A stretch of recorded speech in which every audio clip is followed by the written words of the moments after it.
Sobat Arsala, selamat datang di Arsala Magazine. Di video sebelumnya kami menjelaskan bahwasanya kami akan memiliki program baru, yaitu adalah Magazine. Magazine kali ini kami mengambil tema atau mengambil nama, yaitu adalah Arsala. Arsala sendiri artinya apa nih, Rin? Oke, Arsala terdiri dari dua kata nih Win, yang dimana ada art dan juga sala. Art yang dimana berarti seni, kemudian sala adalah kota Solo atau kota Surakarta. Sehingga nantinya nih Magazine Arsala akan membawakan informasi-informasi mengenai kesenian yang ada di Surakarta. Begitu Win. Nah, betul banget, karena seperti kita tahu ya, Solo ini disebut sebagai kota budaya. Betul. Gitu. Ada banyak seninya, tapi kita akan memfokuskan ke Solo. Seperti apa? Seperti pada video kali ini ya, Rin ya. Iya, betul. Kita akan membahas tentang batik. Batik ini nanti kita akan membahas tentang ciri khas batik Solo. Betul sekali. Sejarah bagaimana batik itu masuk ke kota Solo. Seperti itu ya, Rin ya. Iya, jadi tanpa berlama-lama lagi deh ya Win ya. Sobat Arsala sepertinya juga sudah penasaran bagaimana corak batik khas Solo ya. Oke, kita langsung aja yuk mengajak Sobat Arsala untuk mengenal lebih dalam mengenai batik. Perkembangan awal batik Solo tak terlepas dari pengaruh keraton Kerajaan Pajang pada 4 abad yang lalu. Berawal dari perpecahan Keraton Surakarta dan Ngayogyakarta sebagai akibat dari Perjanjian Giyanti tahun 1755. Seluruh busana kebesaran Mataram dibawa ke Keraton Yogyakarta. Sementara itu, Pakubuwono III memerintahkan kepada para abdi dalam untuk membuat sendiri motif batik gagrak Surakarta. Dari perintah itu, masyarakat berlomba-lomba untuk membuat corak batik dan menghasilkan banyak motif batik yang berkembang di masyarakat. Batik Solo biasanya menggunakan latar berwarna coklat atau warna gelap yang melambangkan kerendahan diri, kesederhanaan, dan sifat membumi. Batik Solo juga punya motif yang beragam dan masing-masing punya makna filosofinya tersendiri.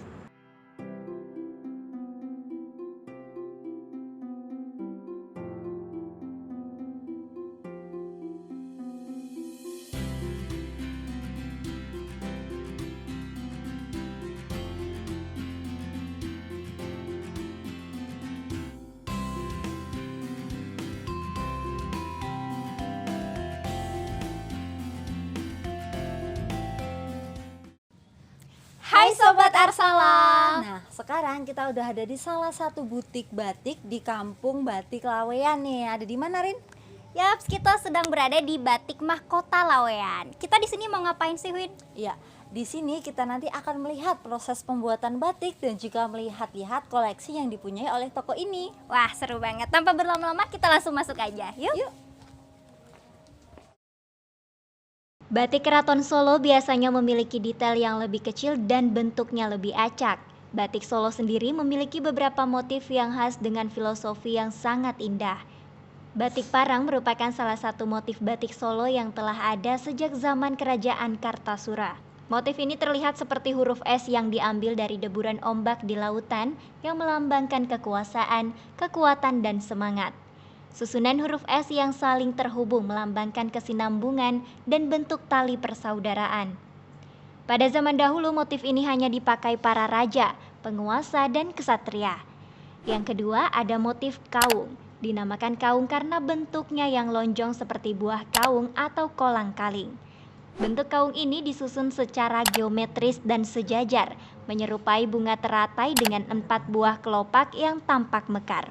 Bunga teratai bagi masyarakat Jawa melambangkan kesucian dan panjang umur. Pada zaman dahulu, motif batik kaung hanya dapat digunakan kalangan kerajaan. Motif ini mencerminkan pribadi pemimpin yang mampu menjaga hati dan hawa nafsu. Yang ketiga, ada juga motif sidomukti. Sidomukti berasal dari 2 kata dalam bahasa Jawa, yakni sido dan mukti. Sido berarti jadi dan mukti berarti makmur, sejahtera, atau berkecukupan. Motif batik Solo ini kerap digunakan dalam acara pernikahan di Solo. Motif batik sidomukti dikenakan dengan maksud agar bahtera rumah tangga diberi keberkahan, rezeki, dan kebahagiaan. Motif yang selanjutnya adalah truntum yang memiliki makna penuntun. Motif ini biasa digunakan para orang tua dalam sebuah acara pernikahan putra-putrinya. Filosofinya, orang tua diharapkan menjadi penuntun, panutan, atau contoh bagi anaknya yang akan mengarungi kehidupan yang baru. Motif batik teruntum diciptakan Kanjeng Ratu Kencana Permaisuri Sunan Pakubuwono III. Motif ini dibuat dengan makna cinta yang tumbuh kembali atau semakin lama semakin terasa subur berkembang atau tumarantum.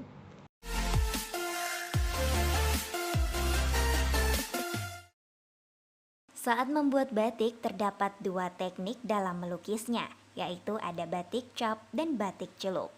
Di setiap pembuatannya juga harus ada upaya agar bisa menghasilkan batik yang indah dan bernilai. Ada beberapa tahapan yang harus dilalui untuk menghasilkan satu produk batik. Berikut tahapan-tahapan dan istilahnya yang bisa diketahui oleh Sobat Arsala saat ingin membuat batik cap. Langkah pertama yang dilakukan adalah membentangkan kain mori di atas meja terlebih dahulu. Kemudian, lilin dicairkan di dalam loyang yang berada di atas kompor dengan suhu 60 hingga 70 derajat Celcius. Setelah itu canting cap dicelupkan ke lilin yang sudah mencair.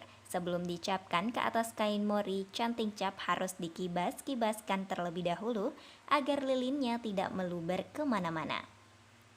Saat mengecap terdapat beberapa teknik yang bisa dilakukan. Salah satunya menggunakan teknik tubruk di mana canting cap jalannya bergeser satu langkah ke kanan dan satu langkah ke depan. Nah, setelah proses nembok, kain biasanya akan dikelir atau diwarnai dengan merendamnya pada pewarna alami atau kimia secara menyeluruh.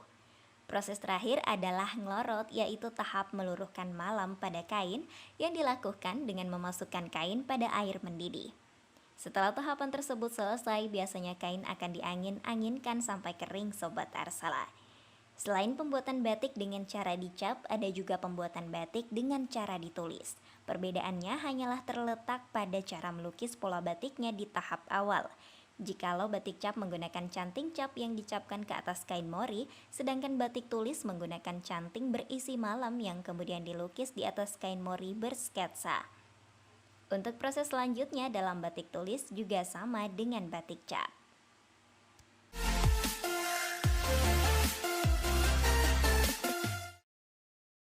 Batik khas Solo biasanya dapat dijumpai nih di beberapa pasar induk penjual tekstil seperti Pasar Klewer ataupun sekitar Kampung Lawean itu sendiri. Namun untuk saat ini Sobat Arsala tak perlu bersusah payah dalam mencari produk batik khas Solo ini, karena sudah banyak sekali masyarakat yang menjual batik buatan mereka secara online di e-commerce ataupun di sosial media. Batik khas Solo tak hanya dipasarkan secara produk jadi saja, Sobat Arsala juga bisa mengunjungi kawasan Kampung Batik untuk bisa merasakan pengalaman menakjubkan membuat batik khas Solo hasil tangan sendiri. Batik adalah sebuah bentuk kesenian bangsa Indonesia yang sudah meraih banyak atensi di kancah internasional. Salah satu bentuk eksistensi batik di level internasional adalah pengakuan UNESCO. Batik sendiri telah diakui UNESCO sebagai warisan kemanusiaan dalam budaya lisan dan budaya non-bendawi. Namun melihat perkembangan zaman saat ini banyak fashion lokal, salah satunya batik mulai terabaikan. Banyak masyarakat lokal yang mulai mengikuti tren fashion style luar. Bahkan brand-brand lokal juga banyak yang terinspirasi dari style fashion luar dan jarang sekali ada yang menyentuh kebudayaan lokal. Padahal batik merupakan kebudayaan lokal yang sangat membanggakan dan banyak mengukir prestasi di kancah internasional. Sebagai generasi muda, kita harus bisa mempertahankan dan mengembangkan kebudayaan kita agar lebih bersinar lagi. Salah satu cara yang dapat kita lakukan adalah dengan menumbuhkan sikap mencintai kebudayaan dalam negeri. Kita bisa melakukannya dengan menggunakan batik sebagai pakaian sehari-hari, tidak hanya pada waktu tertentu saja. Kita juga bisa nih mix and match style fashion kita dengan batik dan bisa menyampaikan esensi dan nilai batik itu sendiri pada masyarakat luar. Oke Sobat Arsala, itu dia kegiatan kita hari ini ya Win, yang menyenangkan sekali. Yang terakhir kali ini kita udah berkunjung di Pasar Klewer nih, udah melihat koleksi-koleksi batik. Dan tadi juga kita udah ngapain aja sih Win tadi? Tadi seharian kita udah belajar batik, gimana sih cara pembuatan batik, terus bagaimana sejarah batik itu masuk ke Solo dan lain sebagainya ya Rin ya. Iya, udah banyak banget deh ilmu yang kita dapatkan hari ini, khususnya mengenai pembeda khas batik Solo dengan batik yang lainnya nih. Ya betul banget. Untuk itu terima kasih telah menyaksikan episode ini dan sampai jumpa di episode-episode selanjutnya. Bye bye.